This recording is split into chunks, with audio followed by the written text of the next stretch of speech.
आज की ये कहानी एक ब्लाइंड मर्डर की कहानी है। 7 साल पहले एक कत्ल होता है और 7 सालों तक घर वालों को इसके बारे में कोई भी जानकारी नहीं होती। वो 7 साल तक उसका इंतजार करते कि शायद अब वो घर वापस आ जाए, लेकिन 7 साल के बाद इसका राज खुलता है और कातिल के चेहरे से पर्दा उठता है।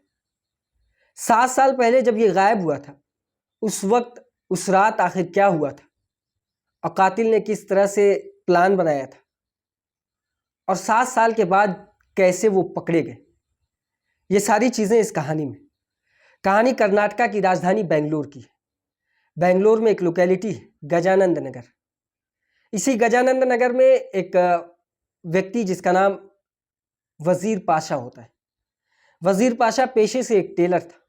वो उसी गजानंद नगर इलाके में टेलर की दुकान चलाता था। वो कपड़े सिला करता था। 13 मई 2015 को अचानक वो गायब हो जाता है। घर वाले 1-2 दिन तक खुद ढूंढते हैं, लेकिन जब उसका कोई पता नहीं चलता तो गजानंद नगर इलाके के पुलिस स्टेशन में उसकी गुमशुदगी की रिपोर्ट लिखाई जाती है। घर वाले पुलिस को उसके बारे में सारी जानकारी देते हैं, किस तरह से उसका हुलिया था, क्या नाम था। पुलिस इस केस में तफ्तीश करती है, खोजबीन करती है, इलाके के तमाम लोगों से पूछताछ करती है, लेकिन शुरुआती पूछताछ में पुलिस के हाथ कुछ नहीं लगता। पुलिस पोस्टर बनवाती है वजीर पाशा की गुमशुदगी का, और उसके बाद अलग अलग इलाकों में उसको चस्पा करवाती है, लेकिन इन सारी कोशिशों के बावजूद वजीर पाशा का कोई भी पता नहीं चलता। इसी बीच ये मामला तो बेंगलोर का था, लेकिन बेंगलोर से कुछ दूरी पर आंध्र प्रदेश में, बल्कि आंध्र प्रदेश के अनंतपुरा में एक लाश मिलती है। अनंतपुरा पुलिस को एक व्यक्ति की लाश और उस लाश की पहचान करने की वहाँ की पुलिस पूरी कोशिश करती है, लेकिन उसकी कोई पहचान नहीं होती। पुलिस वाले काफ़ी वक्त तक इंतज़ार करते हैं, लेकिन जब उस लाश की कोई पहचान नहीं मिलती तो वो उसका अंतिम संस्कार कर देते हैं। अंतिम संस्कार करने के बाद भी अनंतपुरा पुलिस को ये इंतज़ार था कि शायद कभी ना कभी इस लाश का कोई वारिस मिलेगा, कोई वारिस आएगा, तो उसके लिए भी उन्होंने पूरी तैयारी कर रखी थी। इधर बेंगलोर पुलिस यानी गजानंद नगर की पुलिस को इस लाश के बारे में कोई भी जानकारी नहीं थी।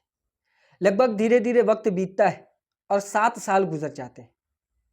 7 साल गुजरने के बाद अचानक पुलिस के नए ऑफिसर वहाँ पर अपॉइंट होते हैं और उसके बाद उनके सामने ये केस आता है, तो वो इस केस की फाइल को दोबारा से पढ़ना शुरू कर देते हैं।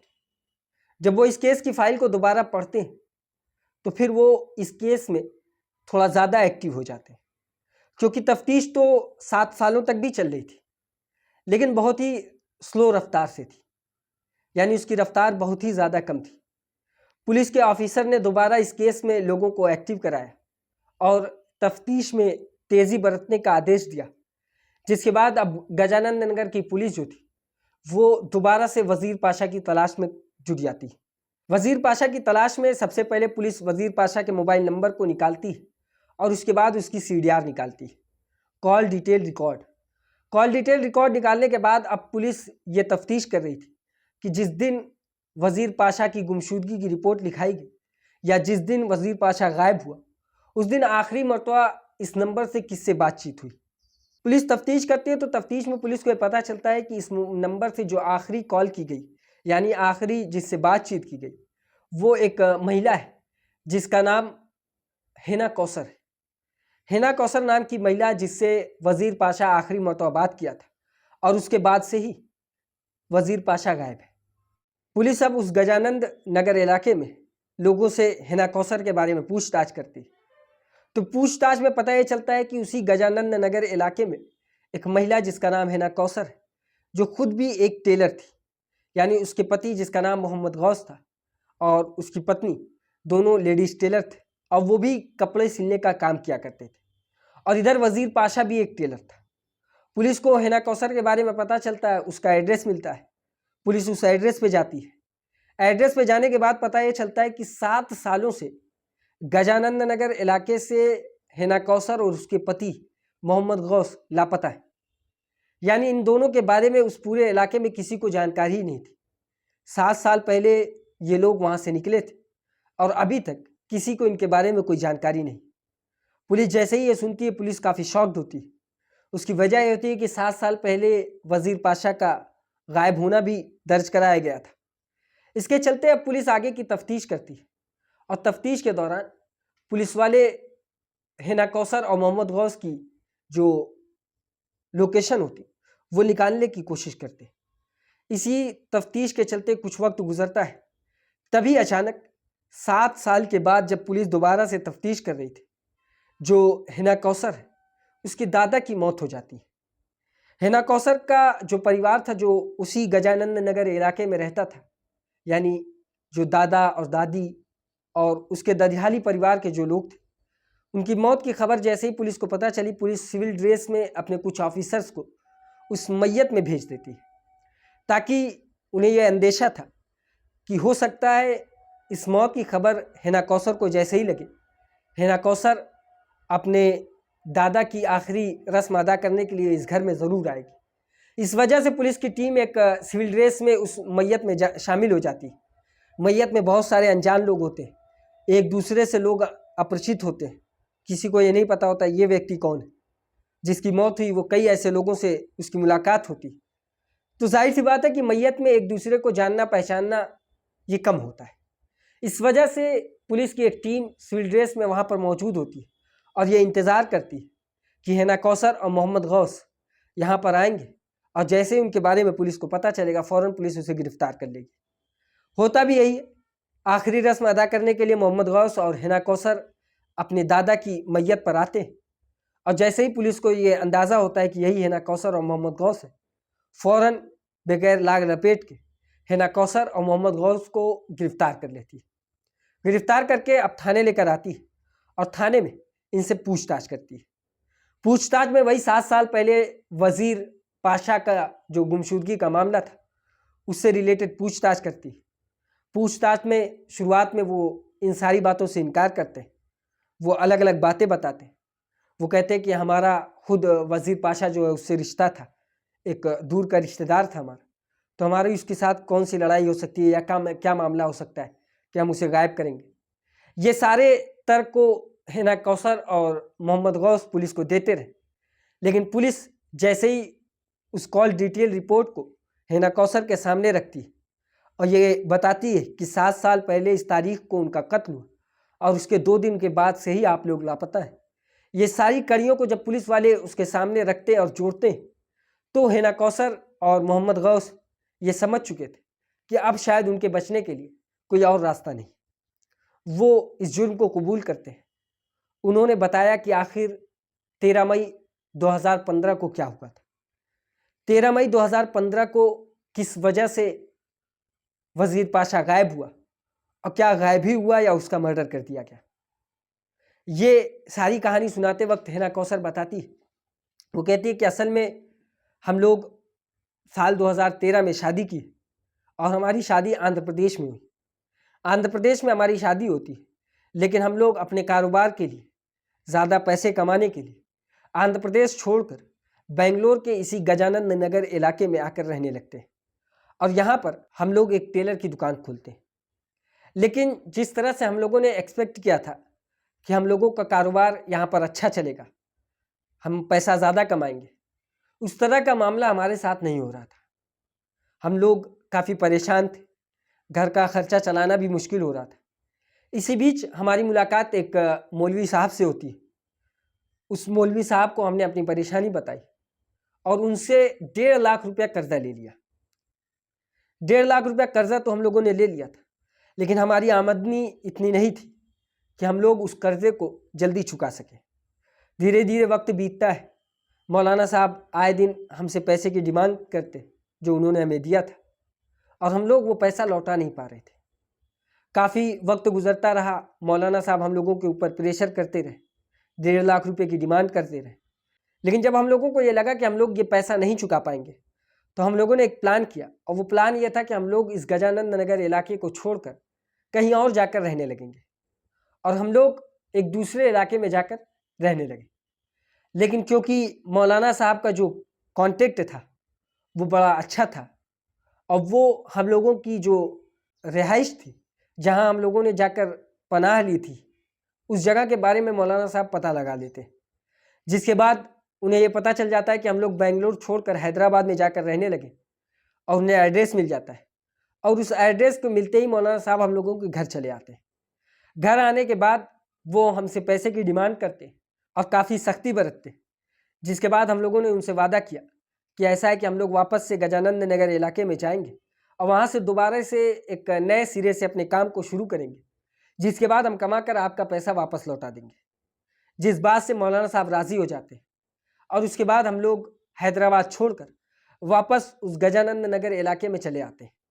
यहाँ आने के बाद हम लोग दोबारा से अपने टेलरी का काम शुरू करते हैं, लेकिन अब भी हमारे साथ वही परेशानी, वही मुसीबत साथ में चल रही थी। हमारे पास खाने को वांदे थे, खुद का घर नहीं चल रहा था और इधर हमारे ऊपर 1.5 लाख रुपए का कर्ज था, जिसके लिए मौलवी साहब हमेशा तगादा करते और ये परेशानी हमारे सर पर चढ़ रही थी।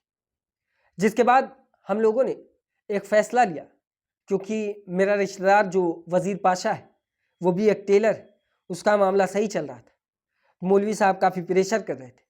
तो इसके चलते हिना कौसर ने वज़ीर पाशा को कॉल किया और कॉल करने के बाद उससे कहा कि उसे 1.5 लाख रुपए की ज़रूरत है, वो उसे बाद में लौटा देगी, लेकिन उसे अर्जेंट ज़रूरत है, वो 1.5 लाख रुपए उसे दे दे।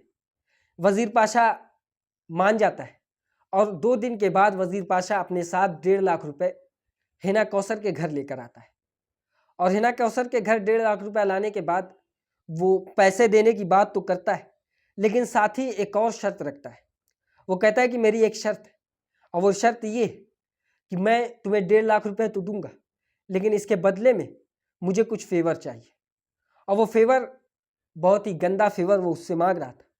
जिसके बाद हिना कौसर काफ़ी रिक्वेस्ट करती है, लेकिन रिक्वेस्ट करने के बाद भी जब वज़ीर पाशा नहीं मानता तो वो इस बात से इनकार कर देती है, पैसा लेने से इनकार कर देती है। जिसके बाद वज़ीर पाशा वो 1.5 लाख रुपए लेकर अपने साथ वापस चला जाता है। वापस जाने के बाद अब इधर जैसे ही हिना कौसर के पति मोहम्मद गौस घर आते हैं, हिना कौसर अपनी ये सारी बातें मोहम्मद गौस को बताती है, क्योंकि उस वक्त जब वज़ीर पाशा घर आया था तो मोहम्मद गौस घर में नहीं थे। लेकिन जब दोबारा मोहम्मद गौस घर आते हैं तो हिना कौसर ये बात सारी बताती है। जैसे ही ये बात मोहम्मद गौस सुनते हैं, फ़ौरन वो तिलमिला जाते हैं, गुस्से से आग बबूला हो जाते हैं और उसके बाद फिर ये वज़ीर पाशा की कत्ल की प्लानिंग होती है। प्लानिंग कितनी हार्ड, कितनी सोची समझी साजिश के साथ किया जाता है, ये देखने लायक है। और इसके बाद मोहम्मद गौस अपनी पत्नी हिना कौसर से वज़ीर पाशा को कॉल करवाता है और कॉल कर कर ये कहलवाता है कि जो पैसा है 1.5 लाख रुपए वो हमें दे दे, हमें बहुत अर्जेंट ज़रूरत है और इसके बदले में जो उसकी शर्त है वो हमें मंजूर है। जैसे ही वज़ीर पाशा ये सुनता है, वो फ़ौरन 1.5 लाख रुपया लेकर 13 मई 2015 को दोपहर में हिना कौसर के घर चला आता है। उसके मन में ये लालच थी कि इस 1.5 लाख रुपए के बदले में वो हिना कौसर से हमेशा के लिए फ़ायदा उठाता रहेगा। जिसके चलते दोपहर में हिना कौसर के घर 1.5 लाख रुपया वज़ीर पाशा लेकर चला आता है और उसके बाद 1.5 लाख देने के बाद वो उस मौके का फ़ायदा उठाना चाहता है। जिसके बाद वो कोशिश करता है, वो गलत कदम उठाने की कोशिश करता है और उसी कोशिश में अचानक जो हिना कौसर थी वो अपनी साड़ी से वज़ीर पाशा के गले को घोंटना शुरू कर देती है। उसकी गर्दन में अपनी साड़ी को लपेटती है और दोनों हाथों से अपनी साड़ी को पकड़कर उसकी गर्दन कसने लगती है। जिसके चलते इस प्लान में उसका पति मोहम्मद गौस पहले से शामिल था। वो उस वक्त उसी पलंग के नीचे छिपा हुआ था। वो निकलता है और दोनों ने मिलकर वज़ीर पाशा का गला घोंटकर उसकी हत्या कर दी। जिसके बाद अब उनके पास जो सबसे बड़ी चुनौती थी वो ये थी कि अब इस लाश को किस तरह से ठिकाने लगाया जाए, क्योंकि उन्होंने वज़ीर पाशा का तो कत्ल कर दिया था उसी 13 मई की दोपहर में। उसके बाद उन्होंने लाश ठिकाने लगाने के लिए सबसे पहले 2 बोरियों को जोड़ा। 2 बोरियों को जोड़ने के बाद वज़ीर पाशा की लाश को उस बोरी में डाला और उसके बाद उनके घर में जितना भी कपड़े का कतरन पड़ा हुआ था, क्योंकि उनके पास वही काम ही था टेलर का, और टेलर की दुकान पे अक्सर करके कपड़े का कतरन ज़्यादा सा इकट्ठा हो जाता है।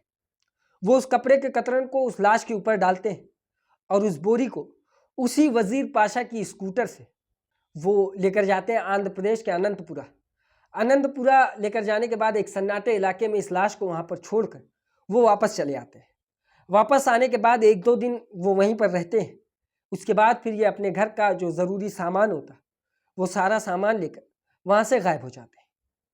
जिसके बाद 7 सालों तक इनका कोई पता नहीं चलता और 7 सालों तक बहुत ज़्यादा लोग इनकी खोजबीन भी नहीं करते, क्योंकि इनके बहुत कम रिश्तेदार वहाँ पर थे, किसी को शक भी नहीं था।